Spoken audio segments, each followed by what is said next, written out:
Rogo-vos, pois, irmãos, pelas misericórdias de Deus, que apresenteis o vosso corpo por sacrifício vivo, santo e agradável a Deus, que é o vosso culto, o quê? Racional. E não vos conformeis com este século, mas transformai-vos pela renovação da vossa mente, para que experimenteis qual seja a boa, agradável e perfeita vontade de quem? De Deus. Vamos orar? Pai, fala conosco pela palavra nessa noite. Abra o nosso entendimento para compreendermos o que o Senhor quer falar e ministrar ao nosso coração. Me usa como instrumento teu, porque sem ti não posso fazer e nem falar nada. Sê com cada um de nós para a glória do teu nome, é o que pedimos e agradecemos em nome de Jesus. Eu repreendo toda ação do diabo e digo fora, em nome de Jesus. Assim seja e graças a Deus. Digam graças a Deus. Você sabe o significado de culto na tradução original? Significa um serviço prestado a Deus, qualquer serviço ou ministração ao Senhor Deus, um serviço e adoração a Deus de acordo com os requisitos da palavra, e também realizar serviços sagrados. Olha o que a minha Bíblia vai dizer. No contexto bíblico, o termo serviço frequentemente se refere às atividades rituais e cerimoniais realizadas no templo, tais como sacrifícios, ofertas e outros ritos sagrados. A ideia de prestar serviço a Deus não está apenas ligada ao cumprimento de obrigações religiosas, mas também à reverência, à devoção e adoração ao Criador. A prática do serviço a Deus tinha grande importância na cultura e fé do povo de Deus, simbolizando a entrega total e a submissão à vontade divina. Diga glória a Deus. Você entendeu o que é um culto? Amém? Traduzindo com traduções do vocabulário da língua portuguesa, é prestar uma homenagem a Deus. Ok? Então, quando nós saímos da nossa casa e a gente vem para o templo e nos reunimos como igreja e como povo de Deus, a gente vem para prestar uma homenagem a Deus. A gente vem para uma entrega total das nossas vidas ao Senhor. A gente vem para estar em submissão absoluta à vontade de Deus naquele culto. Então a gente sai da nossa casa e vem, e esse é o intuito, estar em obediência a Deus, em submissão a Deus, e procurar saber qual é a vontade de Deus para mim naquele culto, o que Ele quer que eu faça para Ele, como que Ele quer que eu venha homenageá-lo, como que Ele quer que eu venha adorá-lo, como que Ele quer que eu venha louvá-lo. E depois de eu saber a vontade de Deus e dar a Ele exatamente o que Ele quer, porque isso é estar em submissão absoluta a Deus, depois de dar o que Ele quer, eu posso até pedir para Deus um feedback em relação ao culto que eu dei para Ele. Quem entendeu até agora, diga amém. Mas pasmem, tudo que eu falei até agora não é a realidade da igreja atual. A igreja atual, ela sai da sua casa e vai para o templo e se reúne como igreja, e o intuito de muitos é receber alguma coisa. Receber uma cura, receber uma promoção, receber uma bênção, receber uma revelação, receber uma palavra que vai de encontro à sua necessidade. E depois que o culto acaba, quem dá o feedback não é Deus, é os próprios que saíram da sua casa e foram para o culto. Quando o culto acabar, eles vão falar gostei ou não gostei. Isso não é culto racional. Isso não é culto com entendimento. É por isso que muitos de nós não estamos vivendo a plenitude da palavra de Deus, porque nós temos cultuado da forma errada, ou temos visto culto como algo distorcido, ou de maneira distorcida. Porque o culto não é para mim, não sou eu que serei homenageado no culto, não é para mim que vão bater palma, não é a mim que vão cantar, não é a mim que vão louvar, não é de mim que vão falar bem. Louvar é falar bem de alguém. Quando eu louvo a Deus, eu estou falando bem de Deus. Então não é ao homem que você louva, é a Deus. E aqui Paulo falou: peço-vos, pois, irmãos, pelas misericórdias de Deus, que apresenteis o vosso corpo como sacrifício. Sacrifício não é algo assim que eu gosto de fazer, é algo que me custa. Lembra que Deus apareceu para Abraão e disse: Abraão, eu quero que você me dê o seu filho, o seu único filho. Você vai subir no monte, era o Moriá? Quem me lembra? Vai subir no monte Moriá, e você vai colocar o teu filho sobre o altar, e vai sacrificar o teu filho a mim. E Abraão pega o seu filho e vai subir o monte, e o filho ainda pergunta, observe se fosse você no lugar dele, o filho ainda pergunta: pai, a gente está indo sacrificar a Deus, mas cadê o sacrifício? Porque ele já era acostumado a ver o pai sacrificar, e toda vez que o pai ia sacrificar, o pai levava o sacrifício, levava o cordeiro. E o filho pergunta: cadê o cordeiro? Cadê o sacrifício? Sem saber, o coitado, que o cordeiro era ele, que o sacrifício era ele. E Abraão disse para Isaque: Deus proverá para si o cordeiro. Abraão então chega lá em cima, é hora de revelar a verdade. Ele pega o seu filho, amarra o seu filho, coloca sobre o altar, espera a ordem de Deus. Ele pega o punhal e vai sacrificar o filho, porque Deus tinha pedido. E na hora que ele vai para cravar o punhal, Deus diz: pare. Você já mostrou que me ama, você já mostrou que está disponível, ou está disposto a qualquer coisa para me agradar.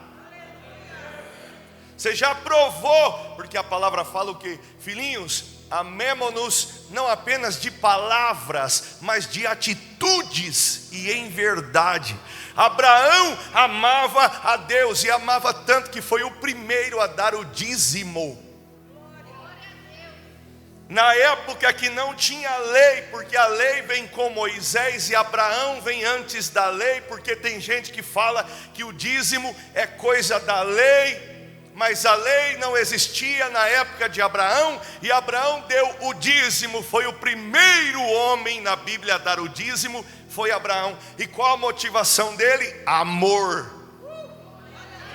Eu estou dando porque eu amo, não porque eu estou debaixo da lei e sou obrigado a fazer. Eu estou fazendo porque o que me move é o amor que eu tenho para com o Senhor. Então, se eu o amo, eu faço, eu entrego, eu devolvo. Diga glória a Deus. Então Abraão mostrou com atitude o quanto ele amava a Deus. Só que no Novo Testamento, o sacrifício não é mais um animal, não é mais um cordeiro. Deus não está pedindo para você pegar o seu bebê ou o seu adolescente e matá-lo como sacrifício. Se for pedido isso, não é o Deus de Abraão que pede, é Moloque. Está entendendo? Mas o sacrifício que Deus requer do seu povo hoje é que o seu povo entregue o seu próprio corpo como um sacrifício vivo, santo e agradável a Deus. É levantar as mãos na hora do culto, é aplaudir na hora de aplaudir, é dançar na hora que estamos entoando cântico ao Senhor. Davi dançou, Davi bailou e saltou. Bailar é dançar, saltar é pular. Davi bailava e saltava diante da arca da aliança. Foi chamado de cão pela própria esposa, mas não negou a fé e não parou de adorar a Deus. Miriam também dançou, tocou o seu pandorim na presença do Senhor. Diga glória a Deus. O que Deus quer de nós hoje é sacrifício de louvor e adoração a Deus. Porque Deus procura verdadeiros, e a palavra fala verdadeiro porque tem o falso. Deus procura verdadeiros adoradores que o adorem em espírito e em verdade. São estes que o Pai procura.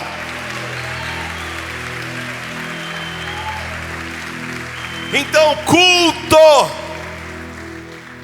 é para virmos para levantar as mãos, é para virmos para abrir a nossa boca, é para virmos para adorar a Deus com o nosso corpo na hora das canções. E Davi disse: eu não darei ao Senhor aquilo que não me custe nada. Tem que custar alguma coisa. Quem está entendendo, diga amém. Então a palavra fala no 2: e não vos conformeis com este século, mas transformai-vos pela renovação da vossa mente. Olhe para mim, o que está acontecendo com a igreja neste século. O altar tem virado plataforma, o altar tem virado palco, os profetas estão virando coaches, os adoradores estão virando a plateia que só assiste o espetáculo.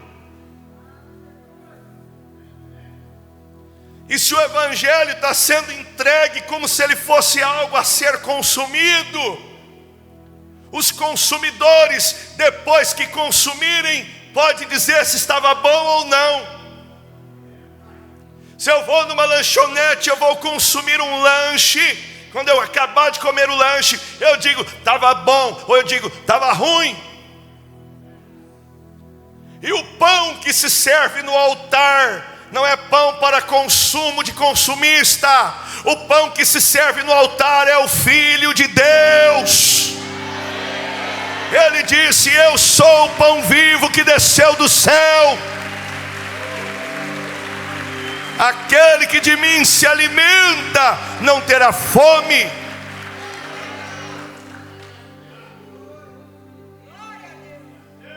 Quando se apresenta o pão vivo, é a palavra. Por isso, em determinado momento, Jesus deu uma sumida. E aí quando acharam ele, disseram: mestre, a gente estava te procurando. E ele falou: vocês vieram atrás de mim por causa do pão que perece, porque eu multipliquei pão e peixe para vocês comerem, e vocês vieram atrás do pão que perece. Trabalhem não pelo pão que embolora, trabalhem não pelo pão que perece, mas trabalhe pelo pão que permanece para a vida eterna, o qual o Filho do Homem vos dará. O pão que se serve na igreja é a palavra de Deus. E o evangelho não é para consumidores. Para terminar a palavra, falar eu gostei da palavra ou não gostei da palavra. Aqui não é um mercado, aqui não é uma lanchonete, aqui não é uma padaria. Aqui é um ambiente que eu saio da minha casa, você sai da tua, a gente se reúne para que eu levante a minha mão e você a sua, para que eu abra a minha boca e você a sua, para que eu louve a Deus com o meu corpo e você com o seu. Este altar não é palco, e eu não estou aqui para fazer espetáculo. O altar é santo, e eu estou aqui para proclamar o pão vivo que desceu do céu. Por isso, não saia da tua casa para vir aqui assistir nada, porque não tem nada para assistir aqui. Saia da tua casa e venha com o intuito de adorar. Venha com o intuito de ser o sacrifício. E se você lembrar da oferta de Abel e da oferta de Caim, e o resultado depois da oferta, você vai oferecer o melhor, para não ser rejeitado por Deus, como foi rejeitado aquele um. Porque Caim e Abel ofereceram a Deus uma oferta. Abel ofereceu do que havia de melhor. Caim ofereceu daquilo que era inferior. Aí está lá as duas ofertas diante de Deus. O meio de Deus sinalizar que ele gostou e que ele não gostou era: se Deus mandasse fogo, Deus estava dizendo, gostei. Se não caísse fogo, Deus estava dizendo, não gostei, não quero, não recebo. Aí está lá a oferta de Abel, está lá a oferta de Caim. Na oferta de Abel caiu fogo, sinalizando, Abel está aprovado, gostei da sua oferta, recebi a sua oferta. E Caim olhando a dele, dizendo, e a minha? E a minha? E Deus não sinalizou nada. Porque o silêncio de Deus também fala. O silêncio de Deus também fala. Deus não abrir a boca, também Ele está falando com a boca fechada. Ele não fazer nada também está mostrando que não gostou de algo, que não aceitou algo. E Deus então, sem abrir a boca, rejeitou a oferta de Caim. E aí Caim ficou revoltado e armou um plano para tirar a vida do seu irmão. Só porque o seu irmão tinha feito a melhor oferta e ele não quis fazer. Ele poderia ter feito, mas ele não quis. E até hoje tem Caim no meio do povo de Deus. Até hoje tem Caim tentando matar Abel, porque Abel está ofertando o melhor. Até hoje tem Caim tentando matar Abel, porque Abel se entregou por completo. Aí vem esses pângua para a igreja, que não fala um amém, que não dá um glória, que não levante uma mão, que não bate uma palma. E se alguém do lado disse aleluia, se alguém do lado bateu palma, esse Caim miserável quer matar quem está do lado. Desgraçado, Caim desgraçado, tem uma marca em você, Caim. Você é um assassino. Assassino de chamado, assassino de adoradores, assassino de profetas, assassino de ministérios. Com a maneira que você mede, você será medido. Se você mata, você será morto. Se você destrói a reputação de alguém, vão destruir a sua. Porque de Deus ninguém zomba. O que o homem plantar, certamente colherá.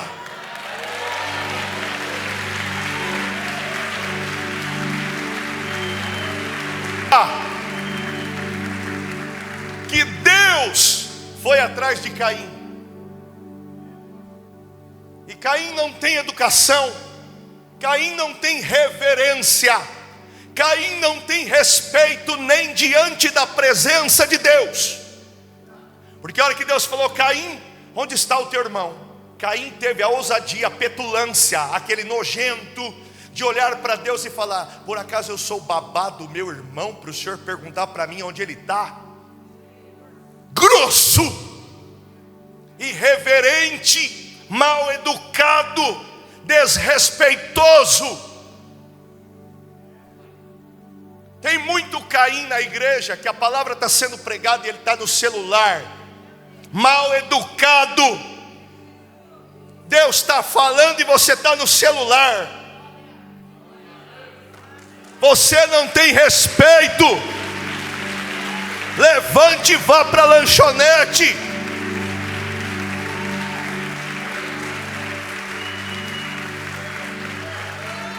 Tem que aprender a ter respeito. Deus está achando que por causa da falta de educação de Caim, que Deus deixou assim mesmo? Porque muitas vezes o teu filho em casa, quando você vai cobrá-lo, e você tem o direito de cobrar, porque você é pai, você é mãe, ele quer dar o chilique dele, ele quer falar mais alto, ele quer gritar para ver se você, como pai, como mãe, recua. Não recua, não. Quando ele começar a gritar, diga: calha a boca, porque quem manda aqui sou eu. Tenha respeito. Tudo que o teu filho quer quando ele começa a gritar, quando você, como pai e mãe, vai corrigi-lo, é que você tenha medo dele e recue. Um pai e uma mãe que recua quando vai corrigir o filho e ele dá chilique, este pai e esta mãe está criando marginal. Deus não recuou quando Caim faltou com respeito para com ele. Deus manteve a postura, calçou a cara e falou: Caim, o sangue do teu irmão está clamando a mim da terra, pedindo justiça. Traduzindo, Caim, você está achando que o crime que você cometeu vai ficar desse jeito? E que me respondendo mal, que eu vou recuar e vou fingir que eu não vi que você matou o seu irmão? Irmão, Deus não esquece de nada. Deus, ele se lembra de absolutamente tudo. Existe no céu um livro chamado Livro das Obras, onde está registrado cada coisa que o homem faz, cada coisa que o homem fala. E é tão sério esse negócio que a Bíblia fala que no dia do juízo vamos ter que dar conta até das palavras frívolas que saíram da nossa boca. E para ser mais claro, de cada palavra frívola que saiu da nossa boca. De cada. Então, quando você for cultuar, entregue o teu melhor, faça o teu melhor. O fogo também representa a resposta. Lembra de Elias? O Deus que responder com fogo, este é o verdadeiro Deus. O fogo é resposta.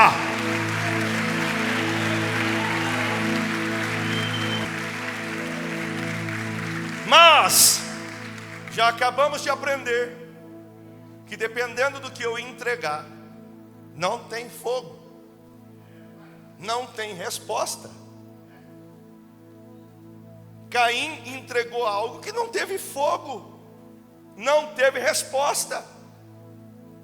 Você está achando que você vai vir para o culto e que você não vai homenageá-lo, que você não vai adorá-lo, que você não vai levantar a mão, que você não vai falar amém e nada, e ainda assim vai sair daqui carregando alguma coisa?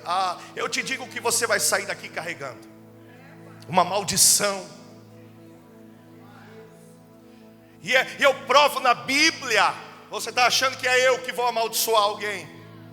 Ainda que eu abrisse a boca para amaldiçoar, a Bíblia fala que maldição sem causa não virá.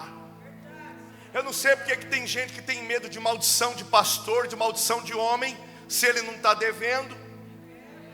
Porque a maldição só pega se dever. Alguém sair da igreja e falar assim: eu fui amaldiçoado por ele. Vai estar preocupado por quê se você não deve? Já está confessando que está devendo. Já está confessando que saiu da igreja em pecado. É por isso que está com medo.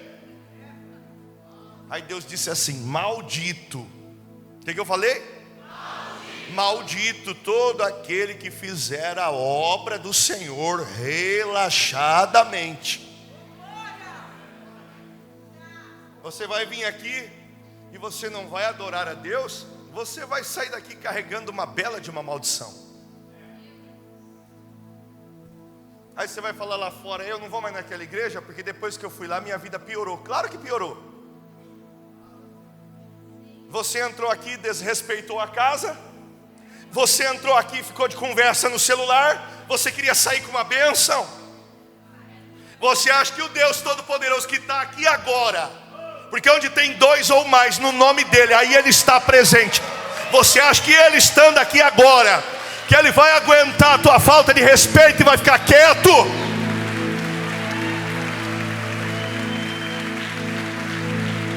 Você está achando que Deus vai estar aqui falando na boca do pregador e você aí à toa e Deus vai ficar quieto?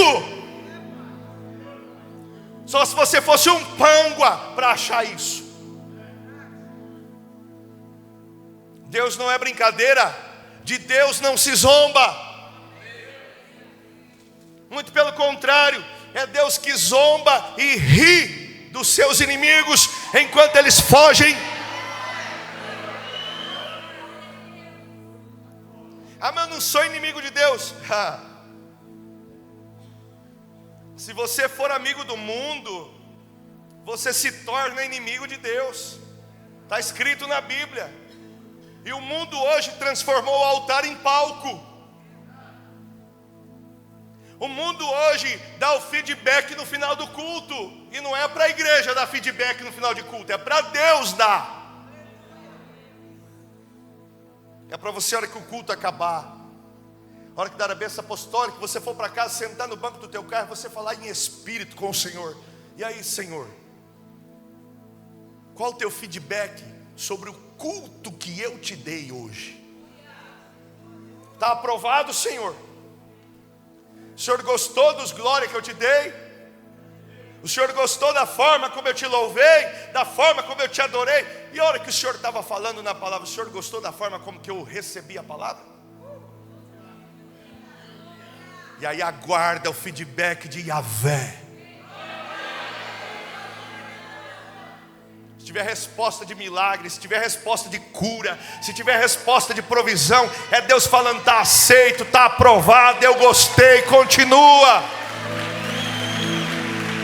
Se sair com uma mão na frente ou outra atrás, é Deus dizendo: não quero, não gostei, da próxima vez faça direito.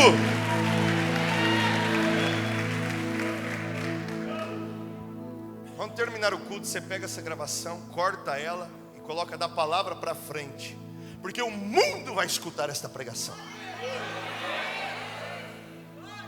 O mundo tem que ouvir esta pregação. Diga glória a Deus. Mas continuando aqui, transformai-vos pela renovação da vossa mente. Vamos traduzir, a gente tem que mudar a forma de pensar. A forma como que eu vejo o culto tem que mudar. Tem que mudar. Não pode continuar eu enxergar o culto como algo para me receber alguma coisa. Enxergar o culto como é que eu vou lá para ver o que esse homem tem para falar. Esse homem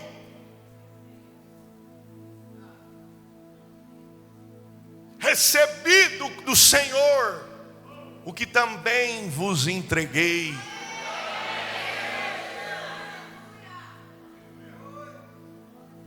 Jesus falou: vocês não poderão mais me ver até que sejam capazes de dizer: bendito aquele que vem em nome do Senhor.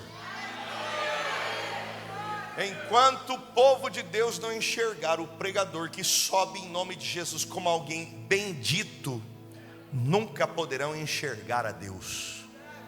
Só contempla o poder de Deus, só contempla os milagres de Deus, só contempla a bênção de Deus aquele que, quando o pastor sobe no altar, ele fala: bendito aquele homem que está subindo lá em nome do Senhor. Pelo contrário, não verão a face de Deus. Não verão.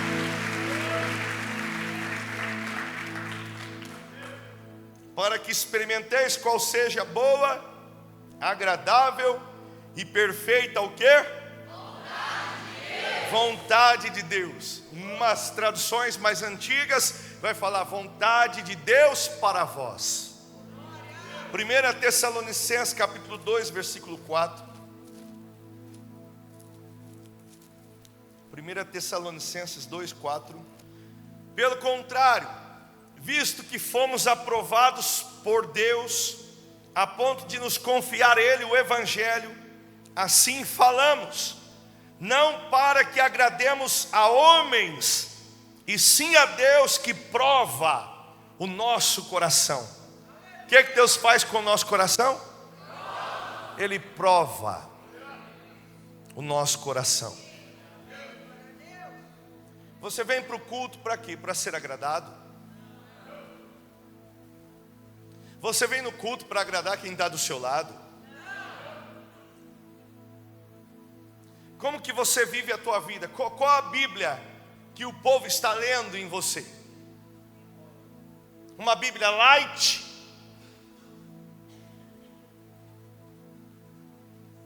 Que é maleável?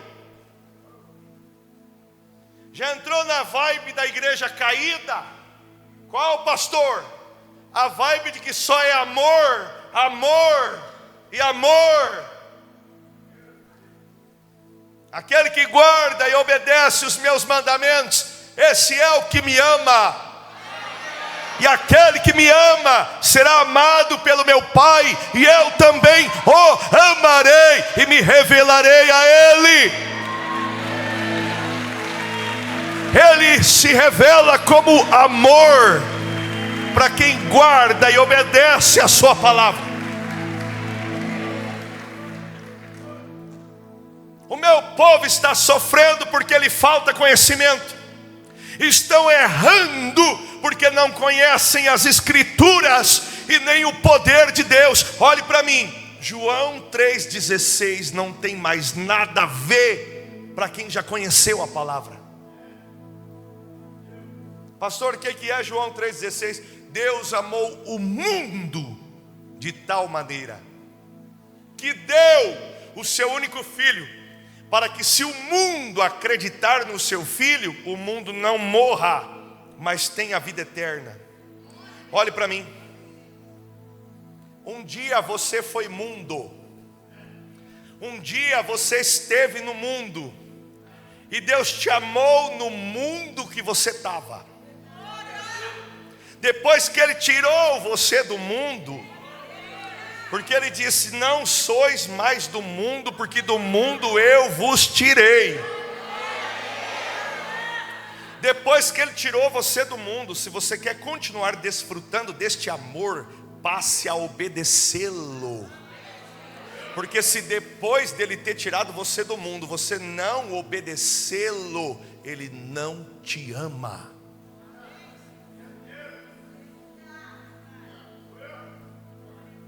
Deus é sim amor para o pecador quando o pecador está no mundo e ainda não veio para a luz. Deus sim é amor para o pecador quando o pecador está no mundo e ainda não conheceu as Escrituras. Depois que conheceu as Escrituras, para continuar vivendo neste amor, vai ter que amá-lo, obedecendo e guardando o mandamento, porque Ele foi claro: aquele que me ama, guarda e obedece os meus mandamentos. E outra passagem vai falar o contrário: aquele que guarda e obedece os meus mandamentos, esse é o que me ama. Então, essa história de que Deus é amor, Deus é amor, Deus é amor, Deus é amor para todos, quando esse todos está no mundo e não o conhece. Porque para quem não sabe, mas como que o povo é difícil. Para quem não sabe, a ovelha perdida da casa de Israel não é quem já esteve aqui um dia. Lembra que o Senhor falou: eu vim para as ovelhas perdidas da casa de Israel. Ok? Eu tenho muitas ovelhas que ainda não são deste aprisco. Então, aquele que era judeu e não conhecia a Jesus Cristo e nem o reconhecia como Filho de Deus e como Messias, é a ovelha perdida. E Ele veio para para buscar a ovelha que estava perdida, para colocá-la no aprisco, para fazê-la entender que o aprisco tem um pastor que chama Jesus, porque até então, antes de Jesus, não tinha pastor, porque Jesus é o sumo pastor, ok? Eu estou falando no mundo espiritual, não estou falando de pastor que cuida de animal no mato. Entenda bem.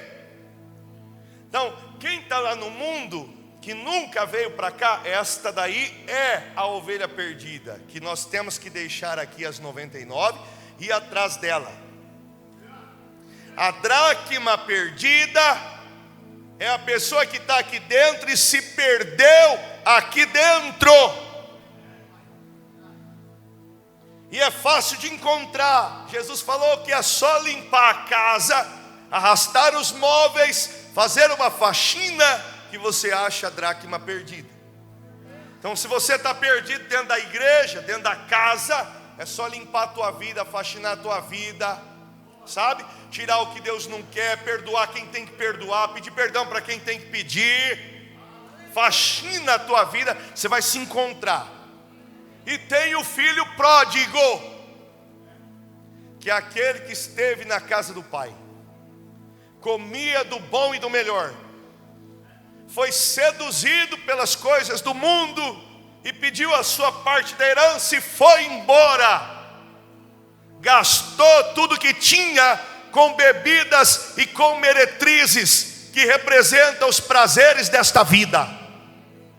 E depois de gastar tudo, ele disse: vou voltar para a casa do meu pai, porque na casa do meu pai, até os empregados do meu pai têm pão com fartura. Então vou voltar para lá e vou dizer para ele: me aceita pelo menos como um dos seus empregados. Pequei contra o céu e pequei contra ti, e não sou digno de ser chamado teu filho. E o pai então o recebe de volta, não como empregado, mas como filho que ele sempre foi. Então olhe para mim. Ovelha perdida é quem está no mundo. Depois que foi lá no mundo, pegou a ovelha perdida e pôs dentro do aprisco, se ela se perder de novo aqui dentro, ela é dracma perdida. Se ela voltar lá para fora, agora ela é filho pródigo. Não tem essa conversa de ovelha que se perdeu. Está entendendo? Grava bem na tua cabeça. E só para lembrar, deixa as 99, vai atrás da ovelha perdida. Traduzindo, deixa o aprisco que vai evangelizar lá fora no mundo.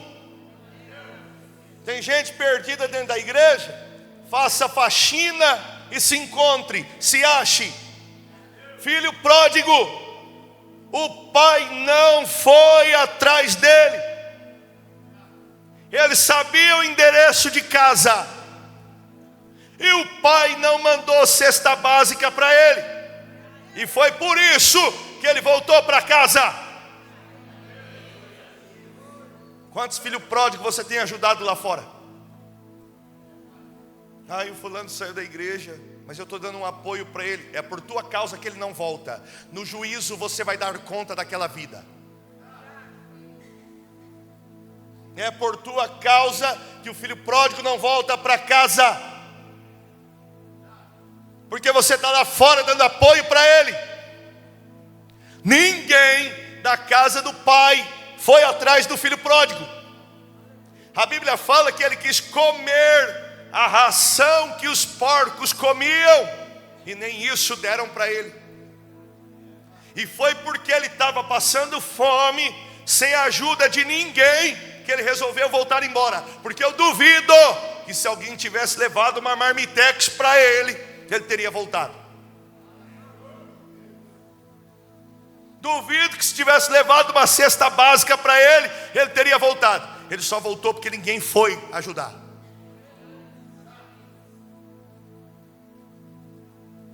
Você quer buscar as pessoas, vai buscar quem não conhece a Jesus.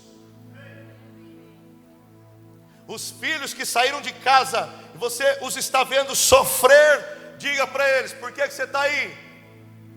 Lá na casa do Pai tem pão com fartura. Até quando você vai querer comer merda? Volta para a igreja. Mas você pode me ajudar, pode me dar R$100. Não. Quando você estava na igreja, você tinha do bom e do melhor. Você estava na igreja, você tinha uma família abençoada, você tinha saúde, você tinha prosperidade, você vivia debaixo de bênção. Você está aí arrebentado, porque saiu da casa do Pai. Volta para a casa do Pai, porque eu não vou te dar nada. E vai embora. Não tenha dó do filho pródigo. Olhe para mim. Você acha que o pai do filho pródigo não estava sofrendo em casa? Você acha que por ele, como humano, ele não queria ter saído pela rua a procurar o seu filho? Mas ele não podia. O filho precisava lidar com as escolhas que ele tinha feito. E o pai, ainda que sofresse calado, tinha que esperar a hora certa, mas não ir lá onde estavam os porcos e perguntar: está precisando de alguma coisa? Pai, eu gastei toda a minha parte da herança que o Senhor me deu, estou com fome. Espera aí, filho, o papai vai mandar uma marmitex. Não! Por isso que lá ele lembrou: até os empregados do meu pai tem pão com fartura. É lá que eu tenho que estar. Dá um glória a Deus. É na casa de Deus que você tem que estar. É na casa do Pai que você tem que estar. Não fique por aí sendo idiota, dizendo em casa: eu sou ovelha perdida, o pastor não veio atrás de mim, ninguém me visitou, ninguém me ligou para saber se eu estava vivo ou se eu estava morto, porque eu fiquei internado, ninguém foi me visitar. Ninguém aqui tem bola de cristal.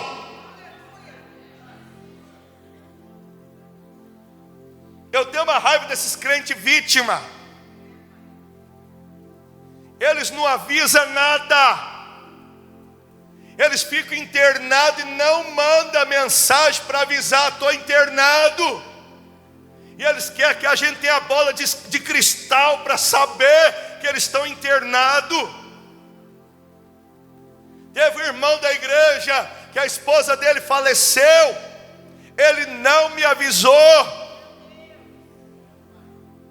Depois foi falar para os outros que o pastor não foi nem no velório da mulher dele. Eu não tenho bola de cristal para saber quem morreu e quem está vivo. Tivesse avisado que eu teria ido. E se eu não pudesse ir, eu teria mandado alguém. Eu não teria deixado jogado. Mas eu não sou obrigado a saber de tudo.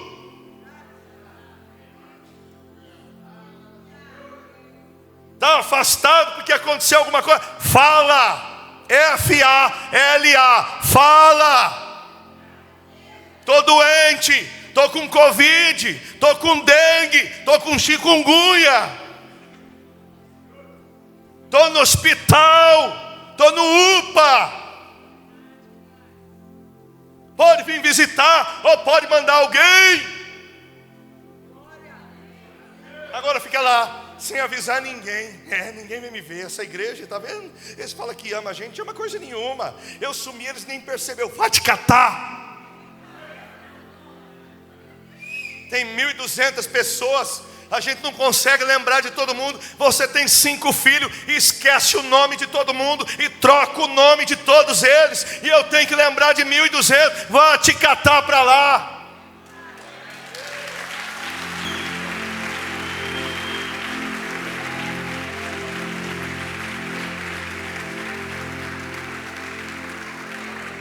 Eu estou rindo, porque minha mãe tem 3, ela troca o nome, Elton, Lucas, Júnior,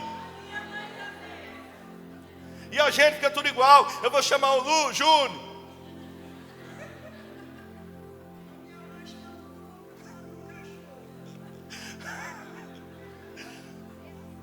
Agora eu sou obrigado a saber de todo mundo. Depois que não está indo na igreja, eu não vou mais nessa igreja. Que isso? Eu fiquei internado, o pastor não mandou ninguém me visitar. Mas o pastor ficou sabendo.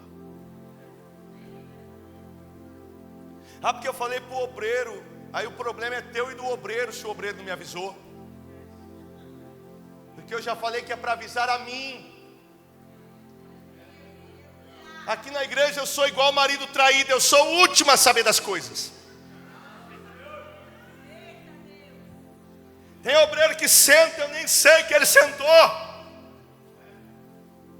Um dia está de pé, outro dia não está, um dia vem, outro dia não vem, eu nem sei porquê, e eu só estou cozinhando com pouco fogo. Porque quando cozinha com pouco fogo é porque demora mais o cozimento. Eu só não tomei providência ainda porque eu estou cozinhando com pouco fogo. Que eu estou vendo obreiro que não vem no culto domingo cedo, não fala nada, não dá satisfação. E se você disser para mim, eu avisei o João, problema teu com o João, porque eu falei que aquilo que eu estabeleço é a mim que você fala. Se foi eu que coloquei uma norma, é para mim que você fala.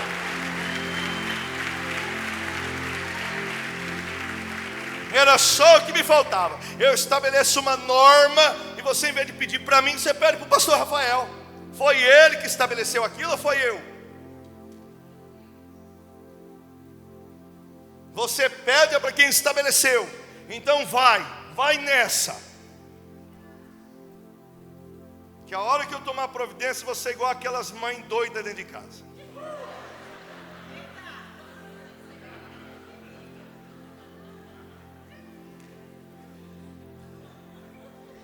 Ela vai falar, isso daí é o pastor? É, esse aí é o pastor. É igual Jesus, ele foi cozinhando todo mundo com pouco fogo. Até o dia que ele entrou no templo, falou, não, de hoje não passa. Deixa eu achar uma coisa que eu vou fazer um chicote.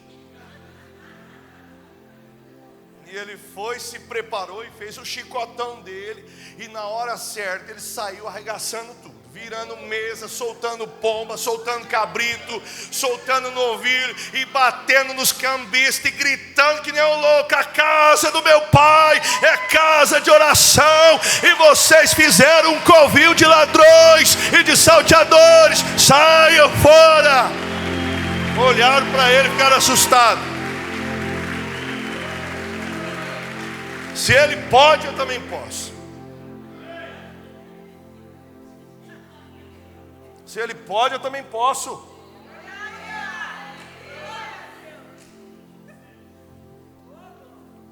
Então a gente está aqui para agradar a Deus. Aleluia. Capítulo 4, verso 1 de Tessalonicenses. Finalmente, irmãos, nós vos pedimos e exortamos no Senhor Jesus, que como de nós recebestes, quanto à maneira por que deveis viver e agradar a Deus, e efetivamente estáis fazendo, continueis progredindo cada vez, porque estás inteirados, estáis por dentro de quantas instruções vos demos da parte do Senhor Jesus. Nós aprendemos como que nós temos que nos comportar e como que temos que agradar a Deus. Ninguém aqui é besta, não. Você não quer ser tratado igual uma criança, você age igual um adulto. Às vezes o filho fala, a mãe fica brava com a mãe, para de falar assim comigo, eu não sou uma criança. Você não é uma criança, mas você age como se fosse. A mãe fala, cadê o nenenzinho da mamãe? Cadê a gracinha da mamãe? E você acha ruim, porque você não é mais uma criança, mas você age igual uma criança. Paulo falou, eu tentei dar comida mais sólida para vocês, mas não consegui. Estou tendo que manter no leite. Paulo chega um momento que ele vai dizer, quando eu era menino, eu falava como menino, pensava como menino, agia como menino. Agora eu sou homem e deixei as coisas de menino. Tem gente aqui que não é mais bebezinho na fé, não. Você não é mais novo convertido, não. E Paulo falou mais: quando era para vocês serem mestres, traduzindo, quando era para vocês estarem ensinando outros, eu estou tendo que ensinar de novo os princípios básicos do Evangelho. Paulo olhou e falou assim: cara, do tempo que você tem com Jesus, do tempo que você é conhecedor da palavra, do tempo que você tem de igreja, era para você estar ensinando outra pessoa, mas está tendo que ensinar tudo de novo, o que já foi ensinado para você na catequese.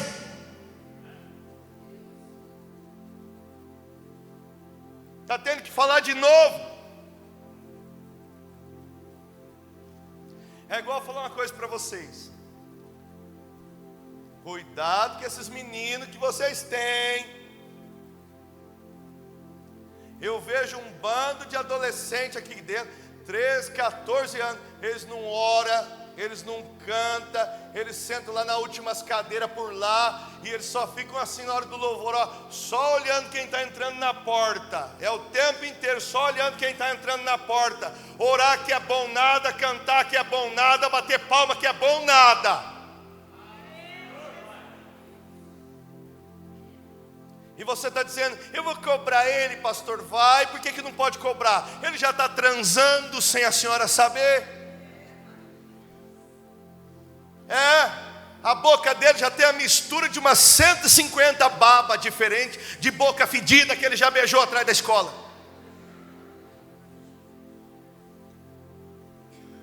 Alguns daqui a pouco, no dia das mães, vão chegar com um presente para você, que ainda não foi concebido, está sendo gerado. Fala: mamãe, feliz dia das mães. E aí você não pode cobrar para na hora do culto ele orar, para no culto ele cantar. Pode sim, pode sim.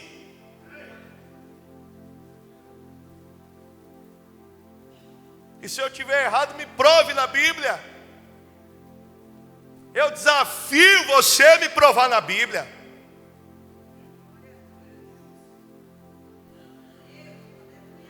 Se ainda com rédeas puxadas, muitas famílias já estão desestruturadas, imagina com rédea solta. O que é que não vai ser no futuro, daqui 10, 15 anos? Vai estar do jeito que o governo quer. Quer que eu fale? Igual um jumento, todo mês indo no caixa buscar o Bolsa Família, porque é esses que o governo quer, porque eles vão controlar, manipular e mandar. Você tem que estudar, menino, para ser alguma coisa, para ter um alto salário, para comprar tua casa, comprar teu carro, construir tua família, ter do bom e do melhor, para não ficar na mão desse governo sujo.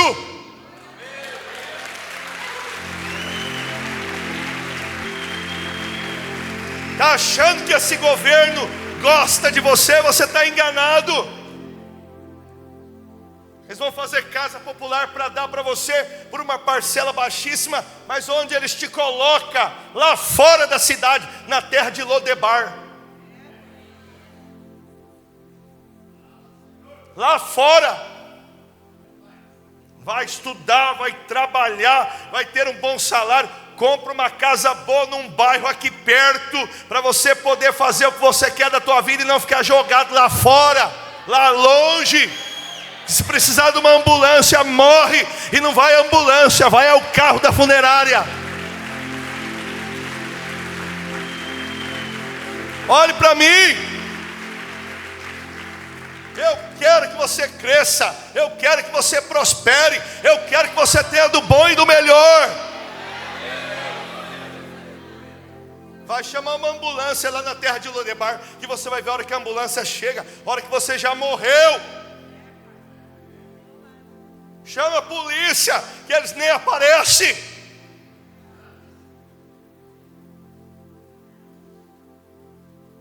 E você aí: para mim tá bom, tá tudo bem, eu estou por aí curtindo a vida, eu tô comendo e sendo comido, e estou arrumando FIA, reviria, e aí eu compro uma casa do governo, eu pago R$70 na parcela, para mim tá bom, e eu vivo nessa vida.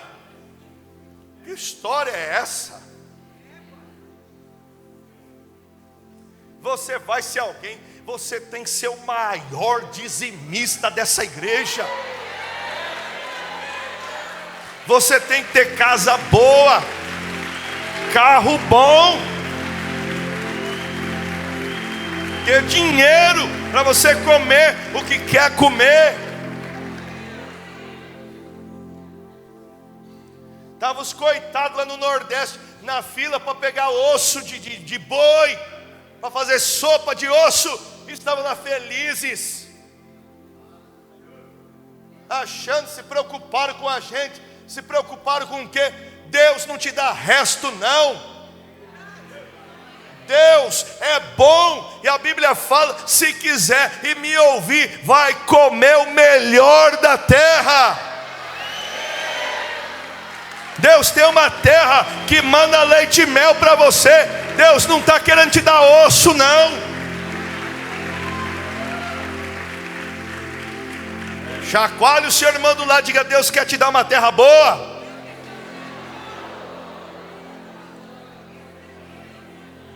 Agora olhe para mim, você que o diabo foi aí no teu ouvido enquanto eu falava. Escute bem, porque eu sei que o capeta foi no ouvido de alguns. Eu não estou desmerecendo você, porque você mora lá longe. Eu vou orar para você sair dessa vida, para você ser promovido por Deus, para você vender aquela casa lá da terra de Lodebar, e Deus te dá uma mansão para você morar. Vou orar para você parar de pegar a jardineira, que é o ônibus, a circular, seja o nome que você queira dar, e você vai ter teu carro bom, que não vai ficar parando na rua para empurrar não. Teu carro vai ser ungido, mas não vai deixar poça de óleo em lugar nenhum.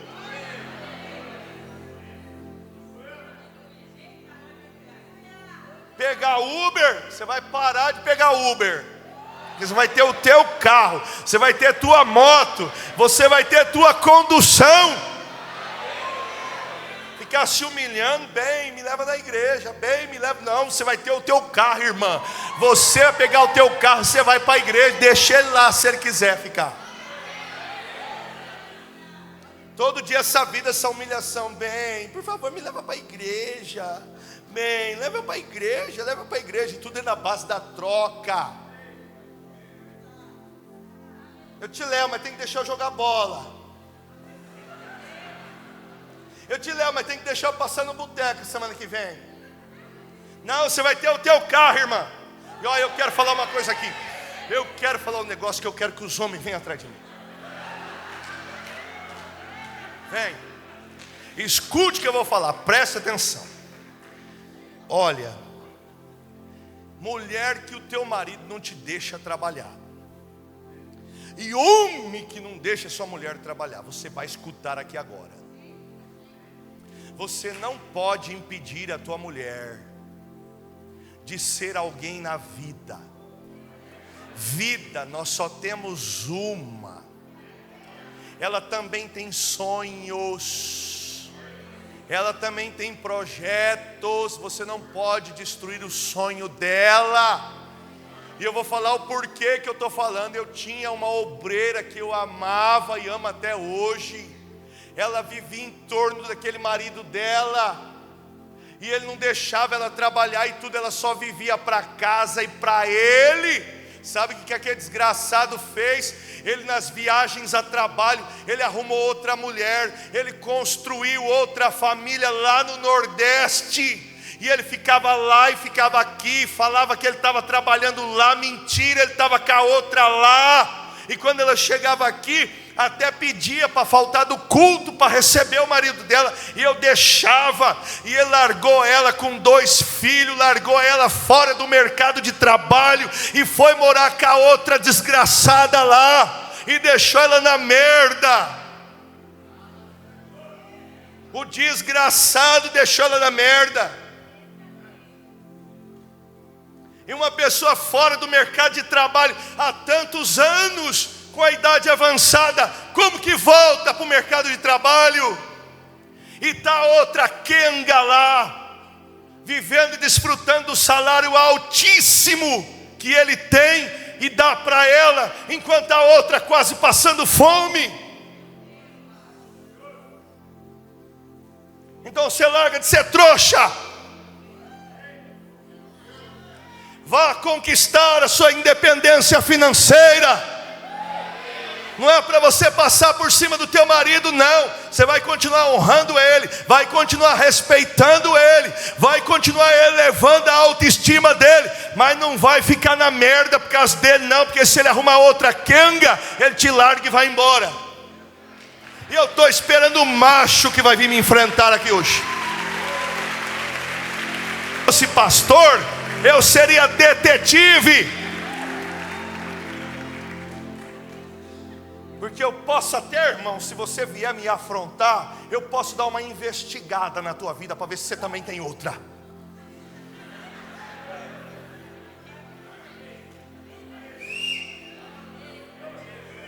E eu investiguei e eu acho, hein?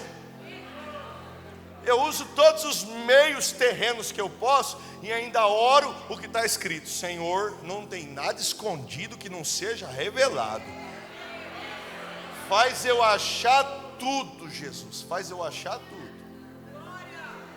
Então você não me force a ser pastor e detetive ao mesmo tempo, porque você vai se arrepender.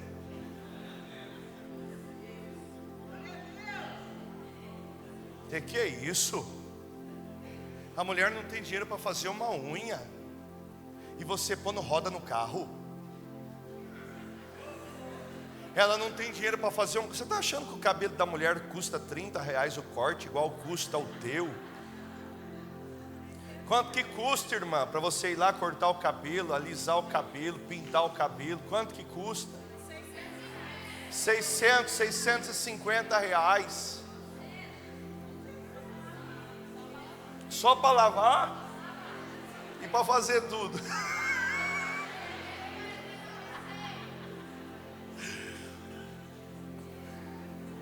E aí toda vez ele olha para você e te desmerece, porque você está feia, porque você está parecendo um canhão, porque a mulher do outro está lá como ela anda bonita.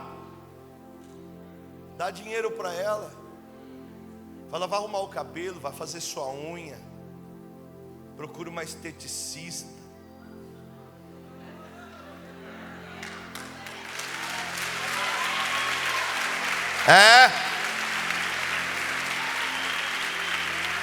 Dá uma esticada na pele.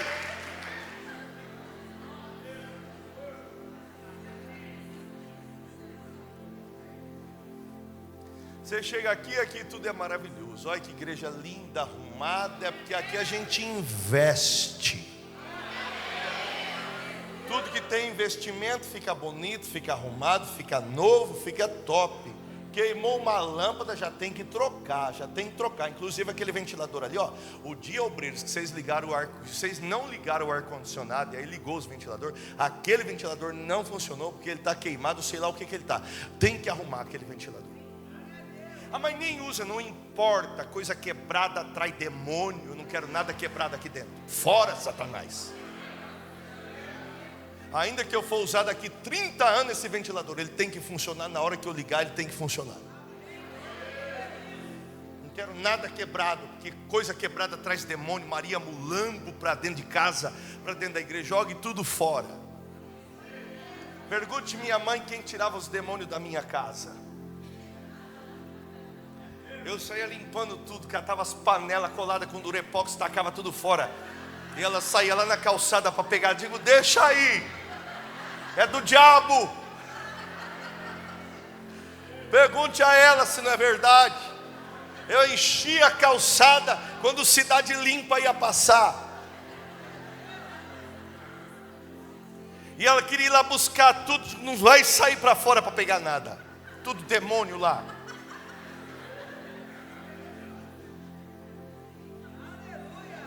Quando ela viajava, ela tinha as idolatrias dela, também quebrava tudo.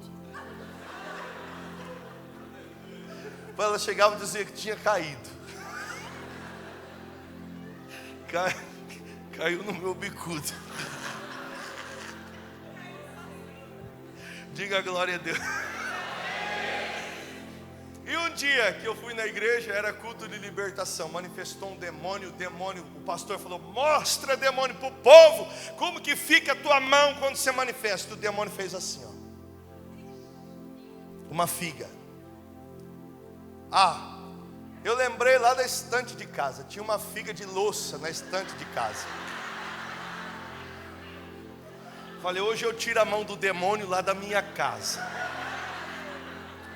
Cheguei lá em casa e fui agora convencer a minha mãe de que eu tinha que arrancar a mão do diabo que estava lá na estante. Deu o que fazer até que ela deixou. Aí eu catei a mão do diabo de louça, fui lá no quintal e taquei no chão. Pá! Pasmem, pasmem. Bateu no chão, não quebrou, subiu. Isso foi por 3 vezes. De louça.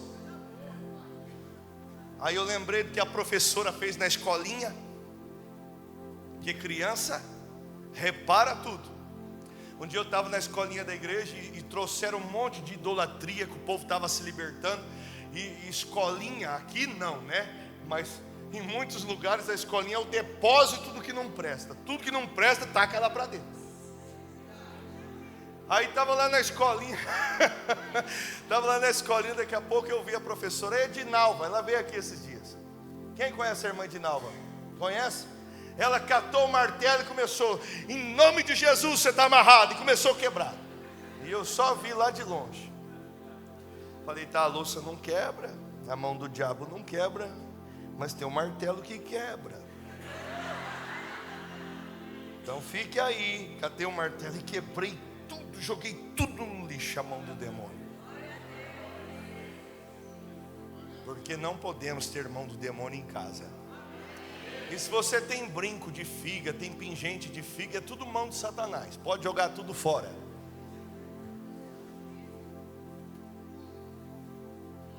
O que foi? Quer que eu faça o demônio manifestar? Porque vocês não acreditam em mim? Não, é igual o dia lá na capela. Olha, eu nunca vou esquecer aquele dia. Naquela época da capela, como a igreja era nova,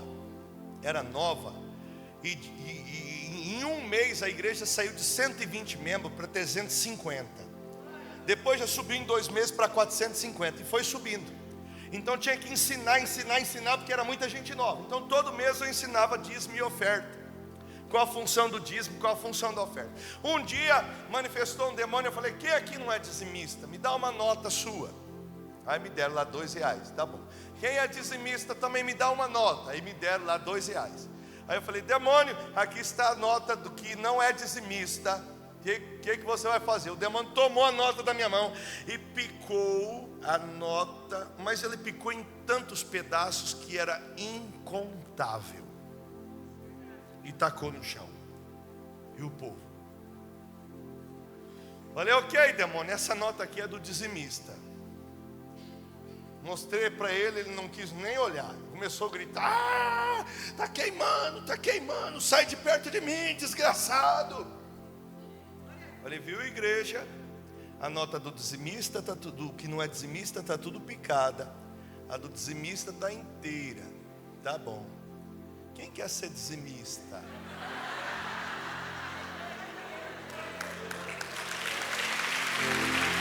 Não precisa nem contar o que aconteceu, né?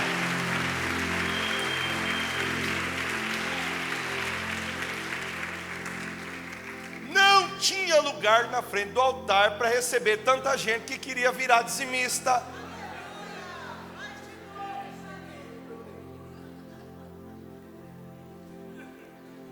E eu me senti um lixo. Falei: tá vendo, Jesus? Eu ensinei de acordo com a tua palavra, eles nem deram bola para mim. Foi o demônio picar o dinheiro deles, eles virou tudo dizimista.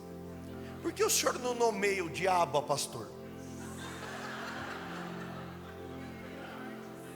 O povo escuta mais o diabo do que a mim. Quem é o pastor titular? Eu, Exu Caveira.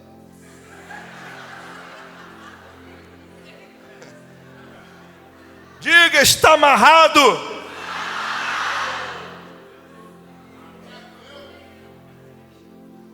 Vou terminar. Tudo quanto fizerdes, fazei-o de todo o coração, como para o Senhor, e não para homens. Continua. Cientes de que recebereis do Senhor a recompensa da herança. A Cristo o Senhor é que estais servindo. Aplauda a Cristo o Senhor. É a Ele que você está servindo. Dá um glória a Deus.